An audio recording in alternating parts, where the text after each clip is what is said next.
आपका हमारे YouTube channel पर।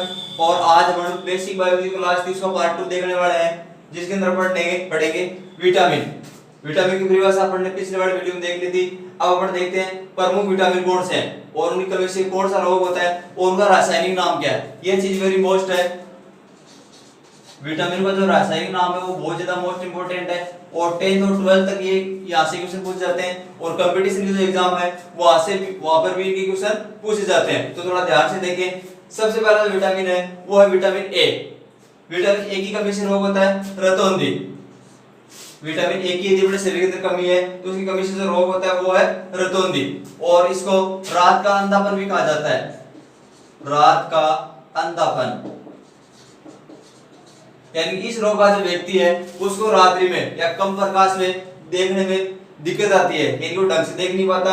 और इस विटामिन का जो रासायनिक नाम है वो है रेटिनॉल।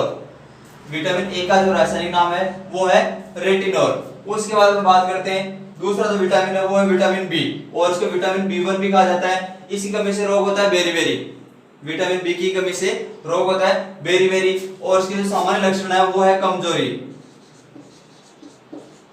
यानी इस विटामिन की अपने शरीर में कमी है तो अपने शरीर के अंदर कमजोरी आने लगती है।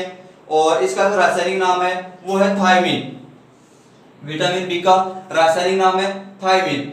उसके बाद विटामिन B2, इसकी कमी से रोग होता है वो है राइबोफ्लेविनोसिस। विटामिन B2 की कमी से रोग होता है उसका नाम है राइबोफ्लेविनोसिस और इसका जो रासायनिक नाम है वो है राइबोफ्लेविन। विटामिन बी का रासायनिक नाम है राइबोफ्लेविन। उसके बाद विटामिन B3 है, उसकी कमी से रोग होता है पेलेग्रा। विटामिन B3 की कमी से रोग होता है उसका नाम है पेलेग्रा। और विटामिन B3 का जो रासायनिक नाम है वो है पेंटाथेनिक अम्ल।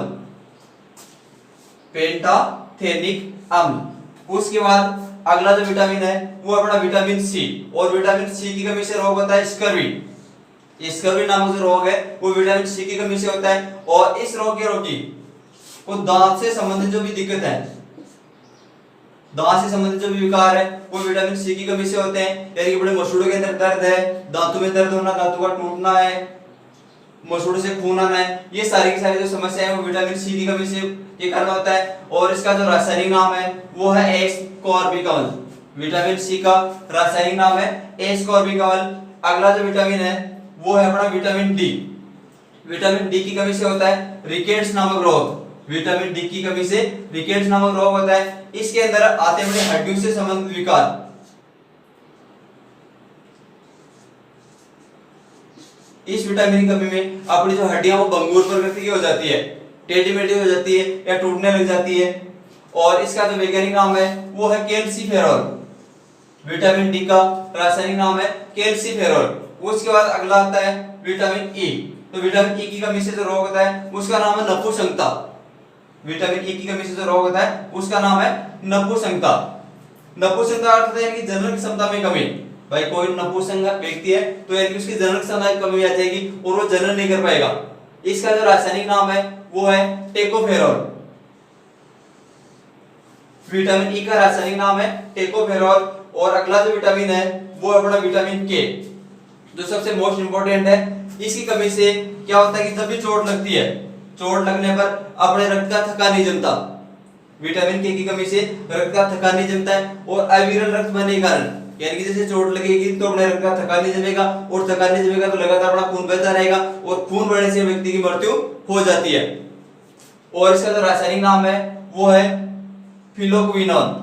विटामिन ई का जो नाम है वो है फिलोक्विनोन। आप इसका चाहे तो स्क्रीनशॉट ले सकते हैं और अपनी कॉपी में नोट कर सकते हैं।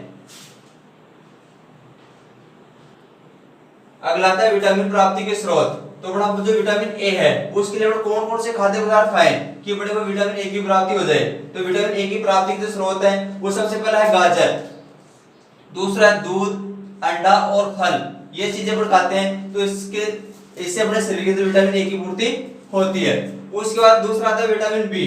तो इसकी जो प्राप्ति का स्रोत है वो है मूंगफली, आलू, सब्जियां, ये सब हम खाते हैं तो इससे अपने शरीर में विटामिन बी की पूर्ति होती है।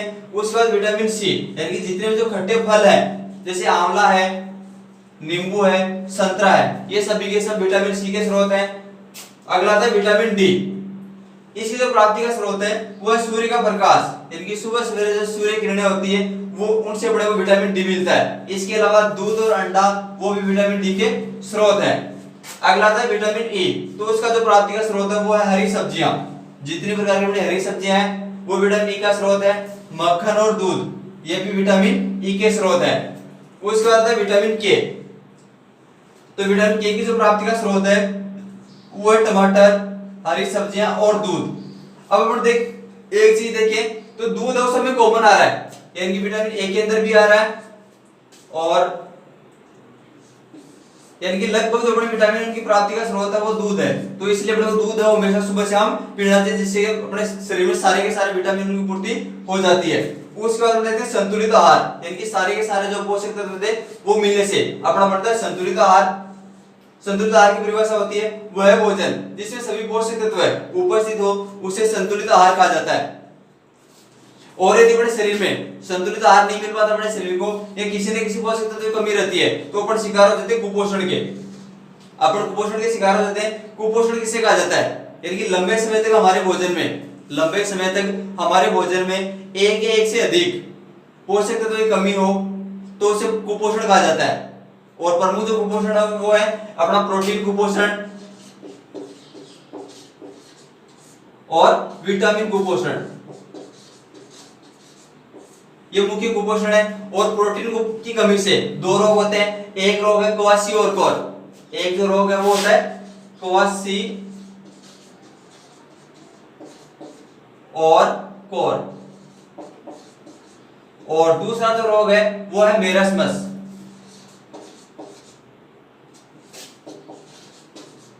मेरस्मस नामक रोग और क्वासी और कोर नामक रोग है, दोनों प्रोटीन की कमी से होते हैं। यदि अपने शरीर में केवल प्रोटीन की कमी है तो जो रोग होता है वो है क्वासी और कोर, और यदि प्रोटीन के साथ ऊर्जा की कमी है, प्रोटीन के साथ ऊर्जा की कमी है, तो उस स्थिति में अपने शरीर में मेरस्मस नामक रोग हो जाता है। दोस्तों उम्मीद करता हूं आपको अच्छे से समझ में आया होगा। आज की क्लास में इतना ही, धन्यवाद।